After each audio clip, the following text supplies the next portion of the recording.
I'm posting here not to get advice, but to share my story with others and to get feedback on whether you think I may have gone too far on how I ended my marriage.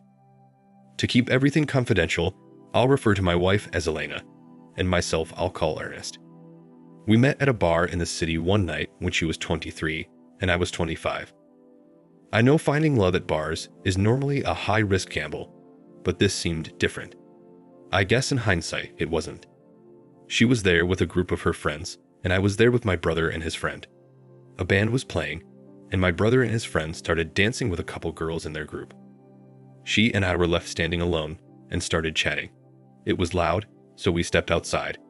We spent most of the night out there just getting to know each other. At the end of the night, we exchanged numbers, and the following morning, she texted me and said how much she enjoyed talking to me and asked what I had planned today. The truth is, I didn't have anything planned, but told her I was going to go for a run and then take a bike ride just to impress her. She texted back and said that sounded fun and that she loved biking and asked me where I was going. I told her to a local bike trail where I rode occasionally. She asked when I was going, and I made up a time. She texted and asked if she could join me. I was pleasantly surprised at her boldness and told her sure, and that's how our relationship started. She met me at the trail and we biked a couple of hours. When we finished, we went to a restaurant near the park for Saturday happy hour and ended up staying for dinner. We actually didn't leave until they closed at 10. We both knew this was a case of love, or at least lust at first sight. A couple of dates later, things happened between us and our relationship moved quickly thereafter. We moved in together after 11 months and married a year later. I know that I moved a little too fast, but things were really good between us back then, and our families encouraged us to tie the knot. Everything about our marriage was great, with the exception of a very dark patch we went through in our third year together. It was then that my wife, who at the time was 6 months pregnant, lost the baby. We were both devastated by the loss. For the first few weeks after, we supported each other, and the loss actually brought us even closer together. Then there was a point where she suddenly became distant and downright hostile to me. This all started after she went back to work and lasted over 3 months. I chalked it up to depression and asked her multiple times to see a counselor or talk to her doctor, but she refused. Throughout this time, I was very patient and supportive of her, but it was very difficult. She constantly criticized me and got emotional over the littlest thing, and several times up and left the house for hours out of frustration. She refused all intimacy and was withdrawn, spending most of her time texting back and forth with friends and her mother, or so I thought. Both our families noticed it too and asked her to seek help, but she refused and told them to mind their business. Things got so bad that I reached a breaking point. I had a heart-to-heart discussion with her and told her if she didn't change, I was leaving. She apologized and asked me to stay, swearing she would try harder, and equated everything to losing the baby. During the weeks that followed, she was better. The arguing stopped, but she was still distant, and we had limited intimate encounters, telling me it just didn't feel right or it was too soon. Then, out of nowhere, I got home one night and she had a dinner waiting for me, complete with flowers and wine. She met me at the door and told me how sorry she was for how she'd been acting. She told me that earlier that day while she was working, everything hit her like a ton of bricks. She said at that moment, she realized how terrible she had been to me and became so upset. She took the afternoon off to prepare dinner for us. From that day forward, my wife became more loving and affectionate than she had ever been. She has treated me like a king since then. Fast forward 90 days, and she became pregnant again.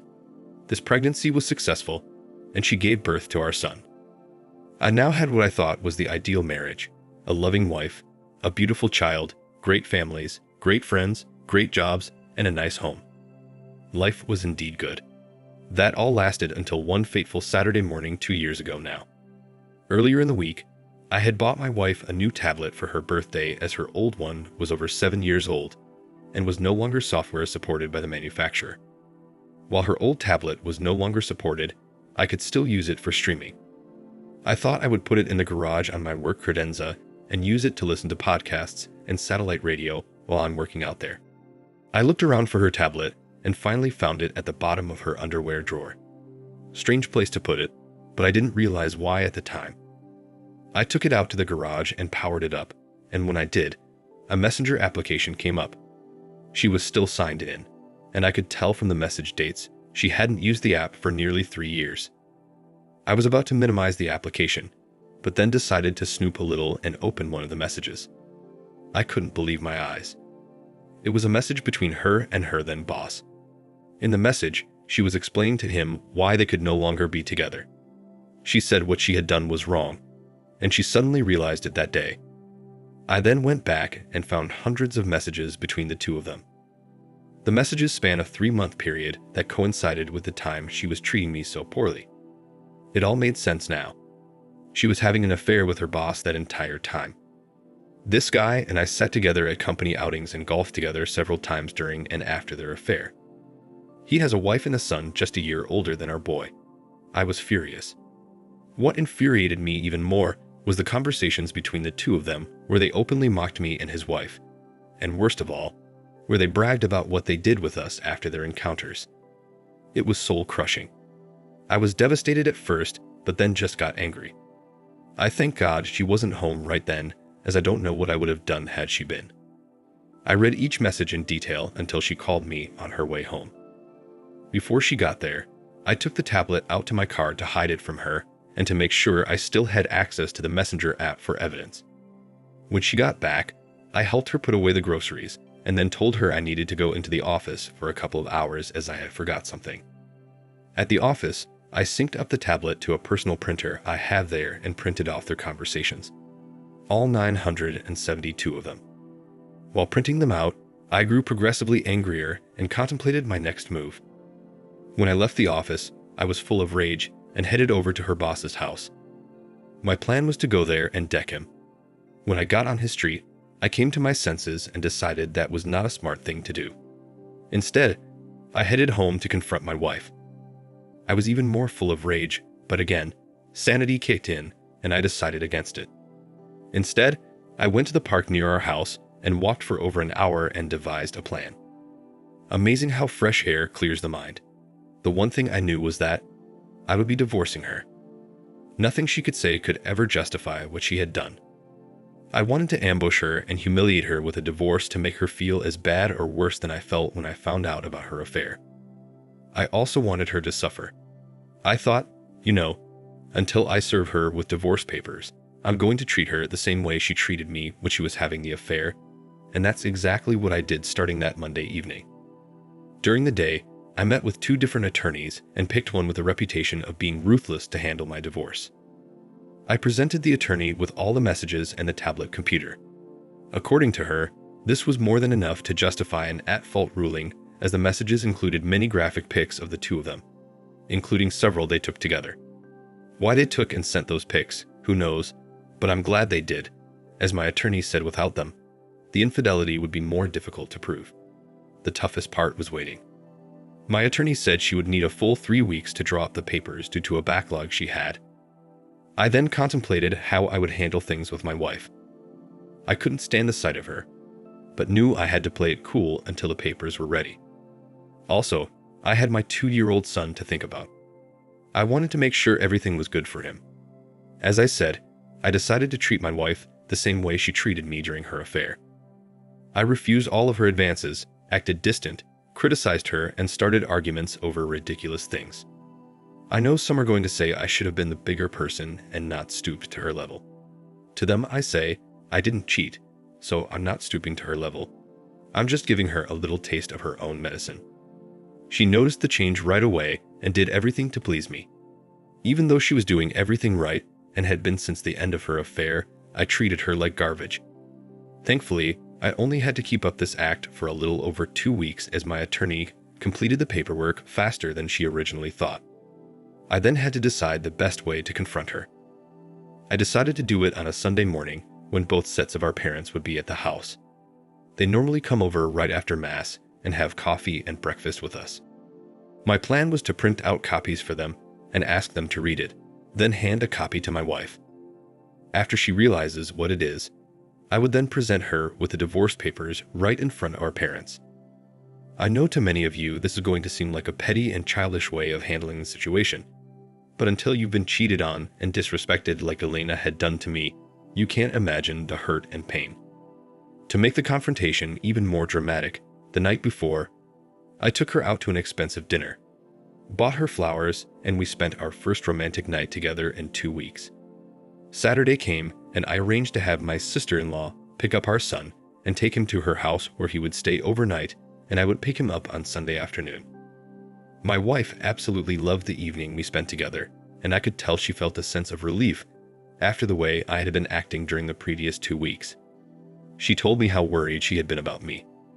I felt guilty for a minute there, but then the pictures of her and her boss flashed through my mind along with the awful things they had said about me and the things she did to me after their encounters, and that guilt quickly left my mind. Sunday morning came, and I thought long and hard about backing out of the plan right up to the last minute, but in the end, I went forward with it. Our parents arrived and brought bagels, and we had coffee and juice ready like we normally do. We all sat around for 45 minutes or so talking and laughing. I then excused myself from the table and said I had something to show them. My wife looked at me puzzled. When I went to retrieve copies of the messages and photos, my hands were shaking and my heart was pounding. I took the copies in the bathroom, stared at the mirror, and again contemplated backing out, but thought about the messages and pictures again, and that motivated me forward. I presented a copy to each of our parents and told them to read the messages and look at the photos. My wife gave me a look and asked, "What is it?" I just smiled and lifted my index finger, motioning for her to wait a minute. Our parents had a look of shock on their faces and didn't say anything until my dad raised his head, looked at me and my wife, and asked, "What is this?" With that, I handed my wife a copy. She started looking through it and immediately started crying. She went to get up from the table. I told her to wait a second and handed her the divorce agreement. She dropped the paperwork and ran upstairs. I spent the next 15 minutes explaining to our parents in detail about the situation. Our mothers and my father-in-law had tears welling up in their eyes, while my dad was just disgusted. I told my in-laws that I wanted them to take Elena to their house until we can work out an operating agreement leading up to the divorce. They agreed, and my mother-in-law went to our bedroom to talk to Elena. After 90 minutes of sobbing, Elena left with her parents without a scene. I think she was in shock. She had a blank stare on her face, and her eyes were raw from tears. The only thing she said to me when she left was that she was sorry and she loved me. I told her we'd talk tomorrow. She ran over to hug me, and I hugged her back as I didn't want to be confrontational at that point. I just wanted her gone. The following day, she texted and called me repeatedly, but I didn't respond until the evening. I called her and let her talk, which she did for over 20 minutes without stopping. She just kept apologizing, telling me how long ago it was, and that she thinks the shock of losing the baby made her do it. I listened, and when she finished, I just asked if she had read through the divorce papers. She said no, and then started crying and begging me not to divorce her. I told her that was her only option, and that I'd like to make it as painless as possible for the both of us and for our son. She just kept begging and crying, and eventually, I just politely ended the call as there was nothing coming from her end except sobbing. The next day at work, I got a call from her dad. He said they had taken Elena to the hospital as she was acting irrationally and threatening harm to herself. I told her dad I was sorry to hear that and wished her well, but I said I would not be visiting her. I called my attorney and informed her of the situation. She became angry as she warned me about handling the confrontation as I did. She said now things are likely to get complicated.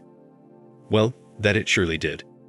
Elena remained in the hospital for 5 days and then was put into an intensive regimen of outpatient therapy after she got home. Her parents said the doctors believed she has dissociative identity disorder, also known as having multiple personalities. They told me the doctor said she may have been a different person mentally during the affair, and that's why she did it. I did some reading up on this condition, and there is no decisive testing that confirms this. It's just something doctors conclude looking at a person's behaviors, their medical history, and through observation. I didn't buy it. I thought it was just an excuse for bad behavior and something that could be used to her advantage in court. I called my attorney to let her know the news.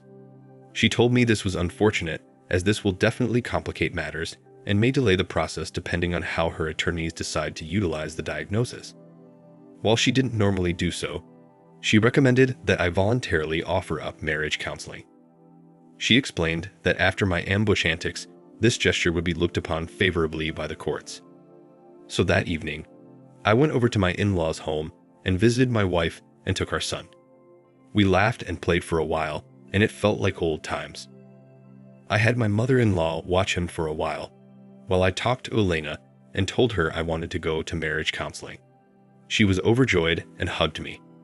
I played along, but again, I had no intentions of reconciling. I was only following the recommendation of my attorney. We went to 6 sessions. The counselor was a nice woman, but I could tell her only goal was to keep us together no matter what. My wife took all the blame and offered me anything I wanted to stay. The counselor explained that my wife experienced PTSD from the lost pregnancy, which caused the DID. She tried to convince me that this was an anomaly, and that my wife was a completely different person now. Even though I was still boiling with anger inside, I held it together and just told them I can't do it. I said I would never get the pictures of my wife and her boss out of my head, and I would never forgive her for what she did to me and our family. The counselor kept telling me to remember that was not Elena, it was someone else. But I stayed firm and held my ground through multiple sessions of this. Eventually, the counselor gave in when she realized I wasn't going to change my mind. After much convincing, Elena eventually came to accept that I'd never get over the situation, and it would be best if we just became great co-parents for our son. When we went to trial, my attorney worked out an agreement with Elena's attorney, and we had everything agreed to before going into the hearing, splitting our assets 50-50 and sharing custody of our son. We also agreed there would be no child support or alimony as my wife had a good job, though she didn't earn as much as me. When we got into the courtroom, the judge pretty much put aside everything we agreed to and started from scratch. She okayed the 50-50 division of assets, but started challenging the rest of what we worked out. Seeing where things were headed, my attorney asked for a recess, which the judge granted. She then explained to me that we would need to enter into evidence all the chat messages and photos, as well as discuss my wife's mental diagnosis in order to have any shot at getting 50-50 custody and no alimony. We didn't discuss this with my wife or her attorney beforehand. My attorney just presented it. After hearing everything, the judge awarded 50-50 custody, but specified that my wife's home would be the primary home. She did not require alimony, but stated I would need to pay child support that would be reassessed on an annual basis. In the end, I guess things could have turned out worse, but I was baffled. Since we live in an at-fault state, I thought the divorce would be a simple process. My attorney explained that the divorce process is relatively straightforward in all counties, except for those where the leadership and judiciary are more progressive. She said in those counties, it's a battle to get a fair deal for the husband, even when there's documented evidence of cheating. She explained that it depends on the judge, and that I was lucky this judge was somewhat moderate. I didn't realize things worked like this. So after we sold our house and split the proceeds, I moved just over the border to a suburban county, which has a more traditional value system. The drama with the divorce didn't end there though, as it was now time to inform the AP's spouse. I wanted to do this right after I confronted my wife, but my attorney insisted I wait until after the divorce was final. I got her contact information off LinkedIn and called her. We met later that afternoon at a coffee shop in the lobby of the building where she works. I presented her with the evidence and told her what had occurred. Learning this information, she of course was upset. She apologized, thanked me, and then ran out of the coffee shop crying. At that point, I felt everything was complete and I could move on. But the drama didn't end there. A week later, I got a message from my wife's AP. He was obviously inebriated and ranted how I ruined his life. He said I cost him his job, his wife, and his kid. He just mumbled on, sporadically making threats until the message timed out. He called back a total of 7 times, leaving similar messages, which mostly were inaudible due to his condition. I texted him and told him to stop calling me, or I would go to the police. He sent me a message back, telling me to F off. I'd had enough, so I went to the police station. I let them listen to the messages and got a temporary restraining order against him. The police also called him and told him to knock it off, which he did. To complicate things, he apparently called multiple people at my wife's office that same evening. He told them the reason he was fired is that he and my ex-wife had an affair. While Elena didn't lose her job over this, she became the topic of office gossip and the butt of many jokes. Things got so bad she eventually ended up quitting. While it felt good to see them both suffer, financially it wasn't a good thing for me as I was ordered to temporarily pay more in child support. My ex-wife eventually got a new job and the amount was reduced. In the end, I got out pretty good with 50-50 custody, a small child support payment, and a tolerable co-parenting relationship with my ex. Overall, I'm proud of the way I handled things. However, my wife's family and many of our mutual friends are not. They feel I should have given her a second chance due to her mental condition. So that brings me to my question. Do you think I moved to divorce my wife too quickly, considering her mental diagnosis? Remember, this is not something that can be determined by testing. It's just something her doctors concluded. To me, she cheated and disrespected me in the most egregious way possible, and that's all that matters. I don't care what personality inside her did it. They say she is broken-hearted and remorseful, and all she wants is to have her family back. I do believe she is sorry and remorseful for her actions, but the damage has been done. And to me, there is absolutely no way I would ever get back together with her. I will just treat her professionally for the sake of our son and wish her well in her future endeavors. So that's the end of my story. Sadly, in some places, it seems as if men are treated like second-class citizens in divorce, even in at-fault states where a spouse has cheated. Thanks again, and take care. Ernest. Thank you for watching. Like, comment, and subscribe if you enjoyed the video. Until next time, I'll see you again. Take care.